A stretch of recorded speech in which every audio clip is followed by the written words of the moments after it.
சேலம் மாவட்டம் மேட்டூர் அருகே தூக்கனாம்பட்டி வட்டார போக்குவரத்து அலுவலகம் உள்ளது. டிரைவிங் லைசென்ஸ், வாகன தகுதிச் சான்று உள்ளிட்ட பல தேவைகளுக்காக அலுவலகத்திற்கு வருவோரிடம் லஞ்சம் பெறப்படுவதாக புகார் எழுந்தது. இது தொடர்பாக சேலம் லஞ்ச ஒழிப்பு போலீசார் வட்டார போக்குவரத்து அலுவலகத்தில் சோதனையிட்டனர். பணியில் இருந்தவர்கள் யாரையும் வெளியே விடாமல் கதவுகளை தாழிட்டனர். 7 மணி நேரம் சோதனை நடந்தது. அலுவலகத்தின் அனைத்து இடங்களிலும் சல்லடை போட்டனர்.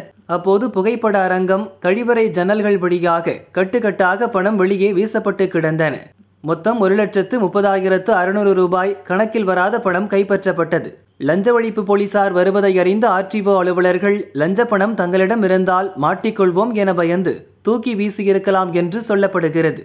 இது தொடர்பாக மேட்டூர் வட்டார போக்குவரத்து அலுவலர் மீனாகுமாரி மற்றும் புகைப்பட அரங்க பணியாளர் ஜெயபிரகாஷ் ஆகியோர் மீது வழக்கு பதியப்பட்டது. விசாரணை நடக்கிறது.